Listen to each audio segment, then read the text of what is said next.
I want you to think about the last time you clicked I agree. You know, that little box at the bottom of a 20-page legal document that pops up whenever you download an app or update your phone. Ah, the biggest lie on the internet. I have read and agree to the terms. Exactly. We all do it. It's a reflex, but I was reading a report the other day that suggested if an average person actually read every privacy policy they encountered in a year, it would take them 76 workdays. That is a quarter of a year, just reading legal jargon. That's a staggering statistic, isn't it? But it perfectly illustrates the power dynamic we are living in. It's not just about laziness, it's about resignation. We have accepted that the price of entry into the modern world is our data. But what happens when that price becomes too high? Or worse, when we don't even know what we're actually paying for? That is why we need to talk about regulating big data. It's no longer just a tech issue, it's a civil rights issue. It really does feel like we've reached a tipping point. For a long time, the narrative was innovation at all costs. Let the engineers build. Let the algorithms learn. Don't stifle the magic. But now, looking at the landscape algorithmic bias, election interference, the erosion of privacy, it feels like the magic has turned a bit dark. It's the classic Wild West scenario, right? We are moving from the frontier era, where you could stake a claim and do whatever you wanted, to the urbanization era. We are suddenly realizing we need building codes, we need traffic lights, and we need sewage systems. Because right now, the data ecosystem is essentially an unregulated industrial zone. But that's where it gets tricky. Because when you talk about regulating data, people immediately jump to two extremes. One side says, regulation will kill the economy and stop us from curing cancer with AI. The other side says, burn it all down, ban the tracking. Where is the middle ground? Or is there one? There is a middle ground, but it requires us to fundamentally change how we categorize data. For the last decade, the prevailing metaphor was data is the new oil, meaning it's an asset. You extract it, refine it, and sell it for profit. Right. And if it's an asset, the company that mines it owns it. Precisely. But I think that metaphor is dangerous. A better metaphor might be, data is the new uranium. Uranium? That sounds volatile. It is. Like uranium, data is incredibly powerful. It can power cities. It can fuel incredible breakthroughs in medicine and efficiency. But if you don't handle it with extreme care, if you don't store it properly, it becomes toxic. It leaks. It causes damage that lasts for generations. You don't just let anyone pile up uranium in their backyard because they found a way to make money off it. You regulate it as a hazardous material. That is a profound shift in perspective. If we treat data as hazardous material, then the burden of proof shifts.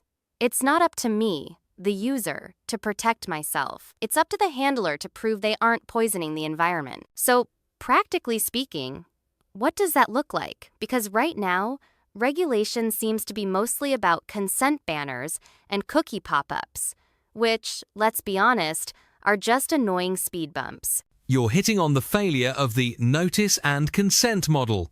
That's the old way. The idea was, as long as I tell you I'm tracking you, and you click OK, it's legal. But that assumes you have agency. If the choice is agree to be tracked or don't participate in modern society, that's not a choice. It's coercion. So we need to move from consent to duty of care.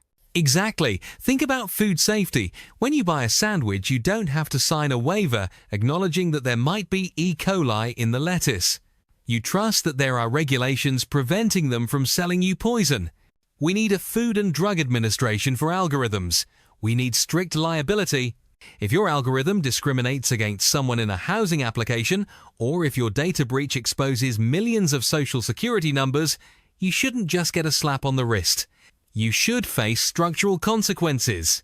Let's dig into that discrimination piece, because I think that's where the big data concept feels most abstract to people, but the impact is most concrete. We aren't just talking about targeted ads for shoes anymore. We are talking about algorithms deciding who gets a loan, who gets hired, or even who gets parole.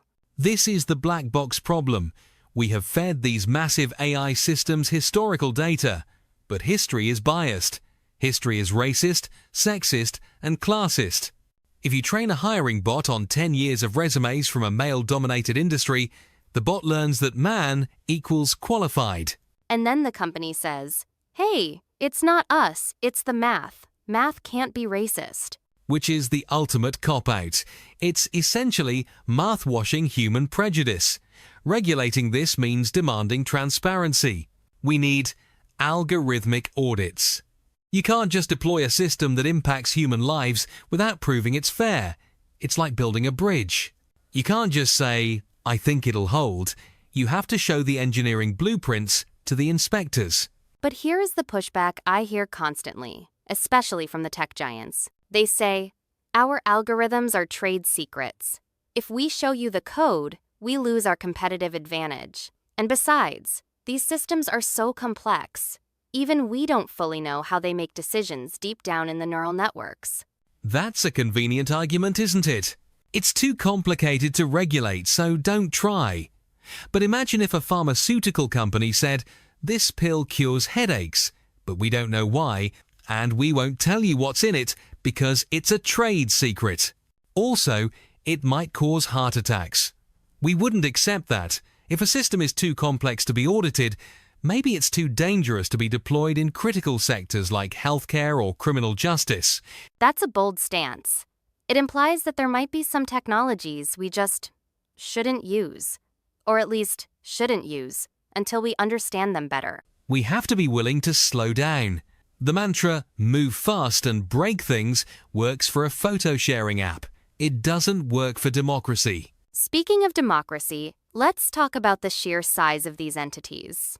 We are dealing with companies that have market caps larger than the GDP of most countries. When we talk about regulation, are we just talking about rules? Or are we talking about antitrust? Breaking them up? It's impossible to separate the two. The reason data collection is so aggressive is because of the monopoly power. If you are the only game in town, you can dictate the terms. If there were 10 different social media platforms with viable user bases, they might compete on privacy. One might say, hey, come to us, we don't track you. But right now, the network effect is so strong that the incumbents have no incentive to change. So, antitrust is a privacy tool. Absolutely. You can't regulate a king. You have to dissolve the kingdom first. Or at least establish a parliament. One interesting idea gaining traction is data interoperability. Break that down for us. Okay, imagine if you couldn't email someone because they used Gmail and you used Outlook. That would be insane, right? But that's how social media works. You can't message your Facebook friend from Twitter. Interoperability would force these walls down. It would mean you could leave a platform, take your social graph, your friends, your photos, your data, and plug it into a new service without losing your connections. That changes everything. That turns the data from a moat that protects the company into a portable asset that belongs to the user. It restores the balance of power. Suddenly, the giants have to earn your loyalty every day, rather than holding you hostage because you don't want to lose your contact list. I want to pivot slightly to the enforcement side. We've seen the GDPR in Europe, and we've seen some movement in California. But often, when these big companies break the rules, they get hit with a fine. $500 million, maybe even $1 billion. It sounds like a lot to us, but for them, it's... what? 2 weeks of revenue? It's a parking ticket. It's the cost of doing business. If the profit from breaking the law is greater than the fine for getting caught, a rational corporation will break the law every time. So what's the alternative? Jail time for executives? Personal liability changes the calculus, certainly, but also structural remedies. If you misuse data, maybe you don't just pay a fine. Maybe you lose the right to process data. We need to have the ability to turn off the tap. There was a case recently where the FTC forced a company not just to delete the data they collected illegally, but to delete the algorithms they trained on that data. Wow. The fruit of the poisonous tree doctrine applied to AI. That is actually painful for a tech company. That hurts more than money. Exactly. It destroys the asset they built, That is real deterrence. But let's play the skeptic again. The internet is global. Data flows across borders in milliseconds. If the US and Europe crack down, won't these companies just move their data havens to jurisdictions with looser laws? We see it with tax havens. Why not data havens? It's a real risk. We are already seeing the splinternet emerge. China has its own walled garden, Europe has its privacy fortress, and the US is sort of this corporate free-for-all. But here is the thing. The US and Europe combined are still the most lucrative market in the world. If you want to sell to the Western consumer, you have to play by Western rules. That's why the Brussels effect is real. European laws often become the global standard because it's easier for companies to just have one set of rules globally. So, standards are contagious. They can be, but we need to be careful. Regulation isn't a silver bullet. Bad regulation can actually entrench monopolies. How so? Well, look at GDPR. It's incredibly complex. Google and Facebook have armies of lawyers to ensure compliance.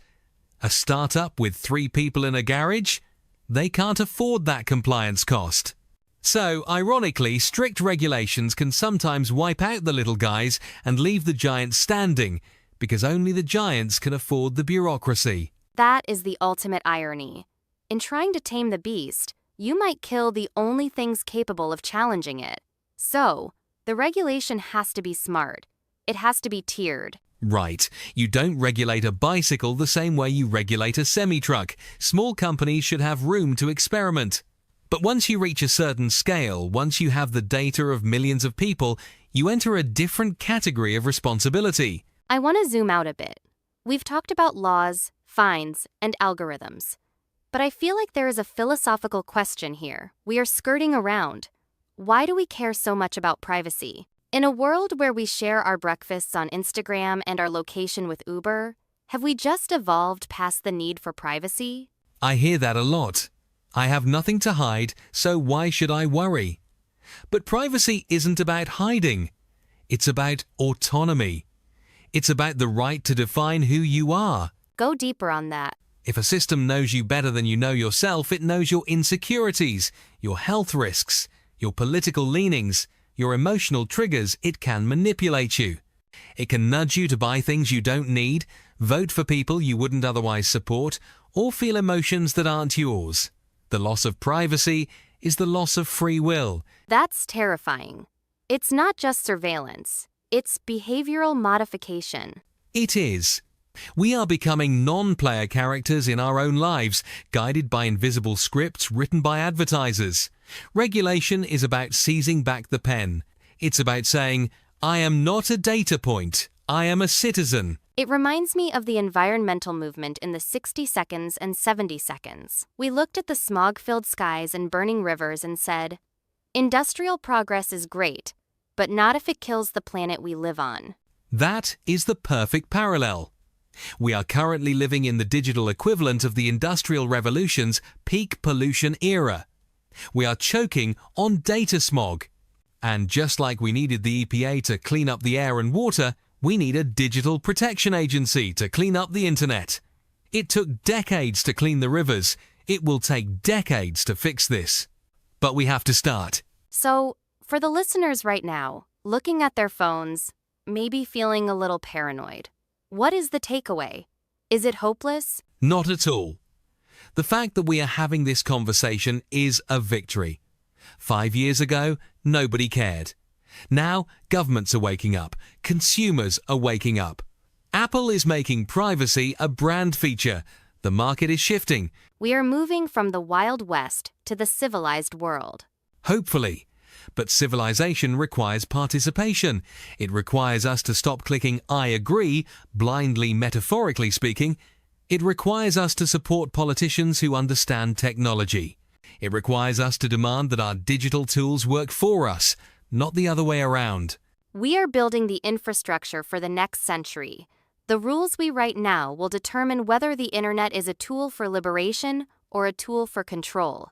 The code is still being written. We just need to make sure we're the ones holding the keyboard. A powerful place to leave it. We often think of technology as something that happens to us. like the weather. But it's something we create, and if we built it, we can regulate it. Precisely. The giant is invisible, but it's not invincible. Thank you for this fascinating deep dive. It's made me look at my phone a little differently. Always a pleasure. Keep asking the hard questions. And to everyone listening, thanks for tuning in. Until next time, stay curious, and maybe read the first paragraph of those terms and conditions, just to see what they're up to.